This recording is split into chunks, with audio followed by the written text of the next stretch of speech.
Bonjour ou bonsoir, fidèles internautes, très heureux de vous retrouver dans cette nouvelle édition d'Hebdo de Teler TV, dont voici quelques titres. Quatrième forum sur la paix à Paris, les activistes politiques ont également fait entendre leur voix contre la présence des dictateurs et des criminels à ce rendez-vous. Nous parlerons également des 6 personnes qui ont trouvé la mort dans les cellules de prison du commissariat central de Brazzaville. En économie, nous reviendrons sur le nouvel accord en vue entre Brazzaville et le Fonds monétaire international. Voilà pour l'essentiel des titres, mesdames, mesdemoiselles et messieurs. Merci d'être avec nous sur Teler TV. Ouvrons cette édition par l'économie. Vers un nouvel accord, disais-je en titre, entre Brazzaville et le Fonds monétaire international. Le texte prévoit un programme de 3 ans au titre de la facilité élargie de crédit. La République du Congo recevrait un appui de 456 millions de dollars, soit 260 milliards de francs CFA en échange d'engagements précis sur la bonne gouvernance et la lutte contre la corruption. Un accord qui attend d'être approuvé par le Conseil d'administration du Fonds monétaire international. Georges Goma. Le régime de Sassou Nguesso et non le Congo en réalité devrait accéder à une facilité élargie de crédit du FMI d'un tirage à 456 millions de dollars sur 3 ans après l'échec de l'accord de 2019 dynamité par l'incurie de la partie congolaise. Et alors, comment les Congolais pourraient-ils comprendre les rapports troubles que le régime par effraction de Brazzaville entretient avec les places fortes de la finance mondiale? FMI, Club de Paris, Club de Londres, Glencore, Trafigura, Chine, Brésil, paradis fiscaux. Rapports qui placent le Congo dans le carré des pays très risqués en matière de gouvernance, de corruption, d'affaires, d'indices de développement humain. Les Congolais se demandent avec raison où va ce trafic impressionnant d'argent alors qu'ils crèvent d'adal tous les jours. Le FMI, qui ces dernières années semble avoir accusé une fatigue manifeste face au cas Congo, après 6 missions infructueuses à Brazzaville, roule ses mécaniques avec un nouvel accord en attente d'approbation par le conseil d'administration de l'institution financière. Mais au fond, quelle est la portée véritable de cet accord sur l'économie réelle du pays et sur les populations réduites à la pauvreté la plus rampante comme jamais auparavant? Il est à craindre que le manque de rigueur de la part du FMI, face à un régime extrêmement corrompu et corrupteur, les cas Strauss-Kahn et Moussa Yaya devenus emblématiques de l'affairisme louche des hauts fonctionnaires de l'institution au Congo de Sassou, ne précipitent la chute aux enfers d'un pays pourtant promu. Le Congo, ce n'est pas Sassou Nguesso, et comme on l'a jadis entendu dans les couloirs des milieux autorisés, il s'agit désormais de sauver un pays et non un individu. Les Congolais attendent de tourner cette page très sombre de leur histoire pour une nouvelle gouvernance mieux à propos. Du 9 au 10 novembre dernier s'est tenu à Paris le premier forum de recrutement de la diaspora congolaise, un forum organisé par l'Agence congolaise pour l'emploi. L'intérêt aurait été de recruter depuis la France des compétences inexistantes au Congo-Brazzaville. Un reportage de Loriquet. Il s'est tenu du 9 au 10 novembre 2021 au Palais des Congrès d'Issy-les-Moulineaux à Paris, le premier forum européen de recrutement de la diaspora congolaise, organisé par l'Agence congolaise de l'emploi, ACPE. Cette initiative répond à plusieurs préoccupations, nous dit Noélie Oyabiki-Iwanza, directrice générale de l'ACPE. Nous avons besoin de certaines compétences spécifiques, mais qui ne se trouvent pas, qui ne sont pas disponibles. Et lorsque vous voyez les offres d'emploi qu'on a mis sur ce forum, ce sont des postes de cadre avec des compétences spécifiques pour des formations spécifiques. Débaucher des profils spécifiques que l'on ne trouve pas au Congo et qui sont très demandés sur le marché de l'emploi. Pour la petite histoire, la CPE a été créée le 9 avril 2019 sur les cendres de l'Office national de l'emploi et de la main-d'œuvre, ONEMO. Celle-ci s'est donnée comme mission la réduction du chômage, la régulation et la redynamisation du marché du travail au Congo. Mission louable et ambitieuse sur le papier, mais cette entreprise a dès ses débuts emboîté le pas de toutes les autres structures étatiques créées à grand fracas à coups de milliards généreusement puisés dans les poches des contribuables congolais. En effet, on se souvient qu'à peine nommée à la tête de la CPE, Mme Noélie Oyabiki Iwanza, épouse du sulfureux homme d'affaires Alphonse Oyabiki, trader à 16 heures et courtier d'assurance avec la société GCA, avait été suspectée d'être à l'origine d'un détournement de fonds de 650 millions de francs CFA, somme destinée à régler le passif de l'ex-Onemo. Comme de coutume, ce grossier détournement n'avait été suivi d'aucune sanction. Il faut dire que le gouvernement Sassou a l'art de s'entourer de vautours et de rapaces à la dent dure qui viennent pour s'en mettre plein les poches et surtout ne pas développer le Congo. Dans un pays où le taux de chômage est estimé à 10,3%, selon un rapport de la Banque mondiale pour plus de 5 millions d'habitants, l'initiative de ce forum suscite de nombreuses interrogations. Pourquoi aller faire une série de recrutements en Europe quand on a de nombreux diplômés sans emploi et des vacataires pas encore recrutés dans la fonction publique que l'on dit pléthorique? En somme, pourquoi chercher à recruter à l'international alors que sur le plan national, la demande est forte? En soi, cette initiative consistant à créer un pont entre les entreprises exerçant sur le territoire congolais et les compétences congolaises vivant en Europe est intéressante. En effet, cela peut permettre de déceler les talents dont le Congo a besoin pour accompagner le développement de l'économie qui est au plus bas. Seulement, l'agenda n'est pas bon et la méthode est tronquée. Les recrutements doivent répondre d'une planification et doivent être dûment pensés et réfléchis. Il faudrait également en amont prévoir des structures adéquates et modernes pour recevoir et organiser cette main-d'œuvre qualifiée. Nous avons conscience que le Congo, bien que très friand des diplômes extérieurs, certainement parce que le système éducatif est au plus bas, n'a pas de structure administrative organisée. Le laisser-aller règne dans l'administration congolaise et l'incompétence est le maître mot. Un exemple patent nous est donné avec nos jeunes médecins rentrés récemment de Cuba qui ne sont pas encore recrutés ni pris en compte dans le budget de l'État. Dans un pays sérieux, pensez-vous que cela soit possible ? Enfin, comment convaincre et séduire cette diaspora quand on sait qu'au Congo, l'État est démissionnaire à tous les niveaux? Les salaires, les bourses et les retraites ne sont pas payés, ou du moins en dents de scie. Les infrastructures de base sont quasi inexistantes, dessertes en eau et en électricité aléatoires et peu régulières. À l'issue de ce forum, on nous parle de plus de 700 profils retenus et qui vont faire l'objet d'un recrutement dans les mois à venir. Ce nombre nous semble complètement galvaudé, surtout lorsque l'on entend bon nombre de jeunes Congolais qui ont fait le déplacement marquer leur désillusion devant le peu d'entreprises représentées et le faible nombre d'offres d'emploi disponibles. De qui se moque-t-on ? Nous attendions également, en plus du bilan humain, le bilan financier de ce forum. Mais que nenni. Ce forum ressemble à s'y méprendre à une énième escroquerie, à un gaspillage évident des deniers publics en une période difficile où les caisses de l'État ont déjà été mises à sec par l'ignoble gabégie dont est friand le pays et les voyages de complaisance organisés ci et là. Un nouveau drame dans les geôles de la police congolaise. Le 5 novembre dernier, 6 autres Congolais ont trouvé la mort dans les cellules de prison du commandement du territoire des forces de police de Brazzaville dans des circonstances troubles. Les organisations de défense des droits de l'homme réclament justice. Après Chakona, en juillet 2018, où plus d'une dizaine de jeunes Congolais avaient trouvé la mort de suite de tortures dans les geôles du commissariat de police de Chakona à Brazzaville.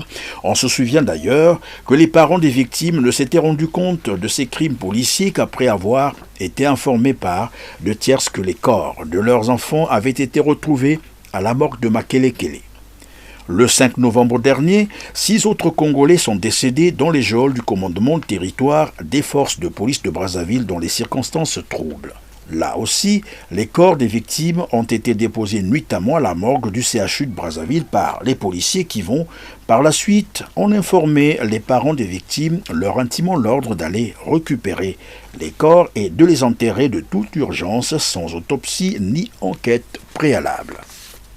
Saisis de l'affaire, les ONG de défense des droits de l'homme sont montées au créneau pour exiger la lumière sur ce nouveau drame, d'une suite des exécutions froides observées dans les 2 grandes villes du Congo-Brazzaville, Pointe-Noire et Brazzaville, depuis pratiquement 6 ans où les agents de la force publique n'hésitent plus à exécuter froidement les jeunes, même en public et parfois devant leurs parents.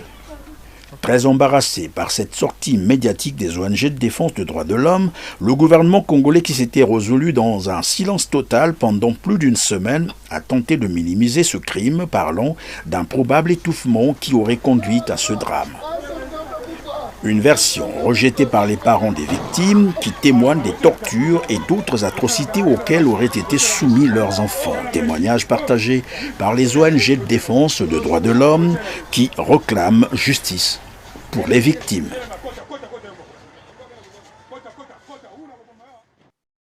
Lancée le 25 octobre dernier, la campagne de vaccination obligatoire contre la Covid-19 peine à démarrer au Congo-Brazzaville.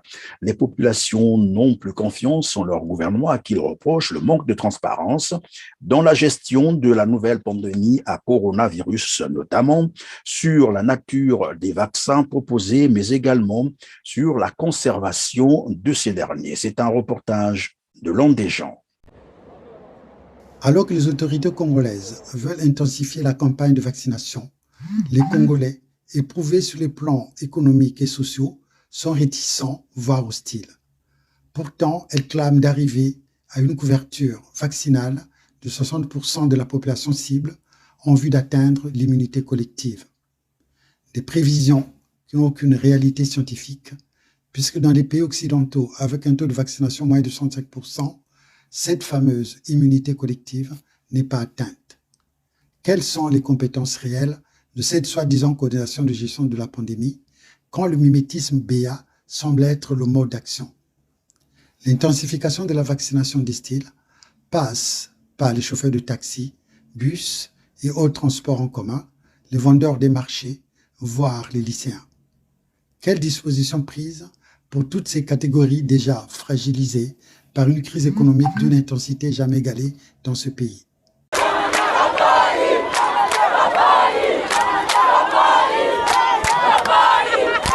Le 15 août, Denis Sassou Nguesso avait affirmé que la vaccination était la seule voie de salut, invitant les populations à se faire vacciner tout en restant muets sur les mesures d'accompagnement, sur les plans logistiques, sanitaires, économiques et sociaux, dans un pays où même le CHU ferme. Non, aujourd'hui on ne reçoit pas. Aujourd'hui on ne reçoit pas, c'est fermé. Bon, comme il n'y a pas de salaire, nous sommes en grève, donc nous sommes là debout. C'est 2 mois, on ne travaille pas. D'accord. Il compte y parvenir en se basant sur les milliers de doses de vaccins chinois, Sinopharm, russes, Sputnik et américains Johnson & Johnson offerts. Tous ces vaccins honnis en Occident. Est-ce surprenant qu'aucun de ces dispositifs ne parvient à convaincre les populations? Pourquoi? Les Congolais seraient-ils plus réfractaires à la vaccination? Qu'en est-il des autres pandémies comme le paludisme, l'hypertension et le VIH qui tuent des milliers de Congolais dans un pays où l'insalubrité a envahi tous les coins et recoins des grandes agglomérations? L'annonce en mars 2020 du premier état d'urgence sanitaire avec son corollaire de restrictions était accueillie avec beaucoup de stupeur. Entre également en ligne de compte la fermeture des lieux de culte et l'interdiction des fêtes religieuses, alors que dans le même temps, la présidentielle a pu avoir lieu en mars avec des meetings en présentiel. La communication et l'exemplarité des autorités elles-mêmes constituent l'un des principaux obstacles. Elles ne suivent pas les consignes sanitaires. Malgré le couvre-feu et l'interdiction d'aller dans les boîtes de nuit, les dirigeants eux-mêmes ont leurs boîtes de nuit où ils vont danser en cachette. Comment le citoyen qui apprend ça va considérer que la maladie existe? Ce 2 poids, 2 mesures peut justifier la forte réticence des populations, sans compter qu'un climat de méfiance s'observe vis-à-vis des services de santé qui, parfois, pêchent par les diagnostics prématurés, les erreurs et les décès subites. Tout ceci a occasionné la lassitude et une forte réticence aux mesures de prévention et au rejet des règles formelles. La récurrence des états d'urgence sanitaire ne vient que renforcer ce sentiment d'incompréhension et de défiance. Sommet sur la paix. Pour la 4e année consécutive, le Forum de Paris sur la paix a rassemblé les chefs d'État et de gouvernement, les PDG des grandes multinationales ainsi que plusieurs acteurs de la société civile du 11 au 13 novembre dernier. Un rendez-vous qui n'était pas du goût de Grace Luemba, une activiste politique contre la dictature de Denis Sassou Nguesso. Un reportage de Georges Goma. Sassou, assassin, Sassou, criminel, Sassou, Sassou Nguesso ne peut pas venir en France pour parler de paix. Tels sont les propos assénés avec force par Madame Grace Luemba et ses amis devant des policiers français dépassés, affectés à la garde du tyran devant son hôtel parisien. Sassou Nguesso ne peut pas venir ici en France et parler de paix. Vous pouvez vous rendre compte. Le Congo-Brazzaville, c'est 4 millions d'habitants. Le Congo-Brazzaville a le pétrole. C'est un pays riche. Le Congo-Brazzaville est producteur de pétrole. Vous pouvez vous rendre compte qu'en 2021, au Congo, il n'y a pas d'eau, il n'y a pas d'électricité. Les femmes accouchent à même le sol. Les enfants sont entassés par 5 dans les lits. Ma grande sœur, elle est décédée la semaine dernière. Une révolte qui n'est pas sans rappeler une certaine Kimpa Vita, une certaine Marie-Madeleine Fourcade ou une Bertie Albrecht dans la résistance française contre le nazisme. Sassou Nguesso emprisonne. On a des prisonniers politiques. Sassou Nguesso a tué son opposant. L'opposant de Sassou Nguesso partait Kolela. Son corps est encore ici. Nous nous battons comme la France s'est battue à l'époque nazie pour libérer son pays. Aujourd'hui, nous les Congolais, nous n'avons pas d'autre choix face à la tyrannie. Les accents étaient à la congolaise et à la marseillaise. Allez-y comprendre. Comparaison n'est pas raison, dira-t-on, mais tout de même. Sassou Nguesso à Paris pour parler de paix et l'une de ces incohérences a ébranlé complètement la logique. Depuis le 5 juin 1997, que le tyran avait entrepris de reprendre son pouvoir perdu en 92 à la suite d'une dévolution pacifique et démocratique du pouvoir, voici un quart de siècle depuis ce retour destructeur et meurtrier qui n'a ni rongé son canon, ni réduit la férocité de sa tyrannie, ni même amoindri son instinct criminel. Son doigt est resté toujours positionné sur la gâchette, prêt à en faire usage chaque fois qu'il en ressent et la fantaisie et le besoin du sang sur la langue, comme il le dit si bien lui-même. L'avancée en âge ne lui aura accordé ni sagesse, ni recul, loin s'en faut. Le voici gauloisement trimballer sa personne au Forum de Paris pour la paix. Mais de quelle paix parle-t-on quand il entretient un climat de guerre permanente dans son pays? L'armée et la police ont les budgets les plus mirobolants alors que le pays n'a jamais été menacé. Alors, parlez-nous de paix avec une personne qui se préoccupe à coups de milliards de la paix chez les voisins en maintenant un climat de guerre chez soi. La paix dans la bouche de Sassou est une paix négative, celle d'un tyran et non celle du peuple tout entier qu'il soumet avec un sadisme incomparable. Pour non-paiement de factures de téléphone pendant 30 ans, 2 immobiliers de la République du Congo seront vendus aux enchères le 16 décembre prochain à Paris en faveur de l'opérateur Orange Télécom, mais également en faveur de Mosen Ojej et la Comise Impex. Reportage, L'Homme des gens. De la vente des terres à l'endettement excessif, en passant par le vol systématique des richesses du pays par le criminel Sassou Nguesso, les Congolais se réveilleront un jour avec un pays complètement hypothéqué et livré aux mains de vautours sans vergogne. Nous constaterons alors tous que notre pays a été vendu au plus offrant et il ne restera plus qu'à donner les clés du bled aux créanciers du Congo pour payer une dette odieuse.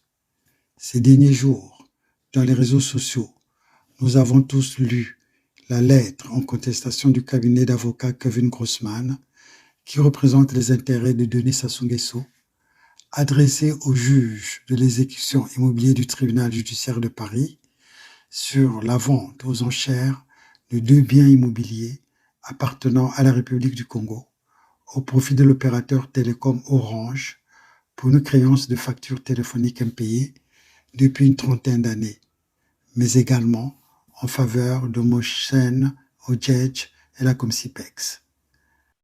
Enfin, nous allons terminer par le sport. Vous l'avez probablement appris, la fermeture du stade Massamba Déba aux activités sportives, une décision de la CAF après sa visite d'inspection de cette structure sportive.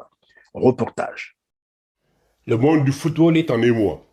Suite au carton rouge infligé au Congo-Brazzaville par la Confédération africaine du football CAF, qui a suspendu tous ses stades, fruit des municipalisations accélérées et du système de pillage ayant servi de paravent et prétexte pour garnir les comptes des receleurs et affairistes sans scrupules dans des paradis fiscaux. après le système APS Atalate, orchestré par des mafieux qui prennent le trésor public et les comptes de l'État pour leur butin, le Congo dit Congo Zoba en Afrique de l'Ouest est entré en mode Kotata la Somba. Quid des centaines de milliards de francs CFA prêtés à la Côte d'Ivoire, à la RCA au Niger, et des œuvres du régime exhibitionniste qui par les retombées des cueillettes, hydrocarbures, mines et bois. Quid des milliers de milliards investis de façon hasardeuse dans des infrastructures consacrées à la gloire du pharaon et empereur des tropiques. Désormais, les sportifs congolais iront disputer leur compétition internationale hors du territoire, loin de leur public. Une insulte aux amoureux du foot. Pauvres générations futures, avec vos 14 000 milliards de francs CFA, loin de vous les années 70-74 qui ont consacré le génie du football national.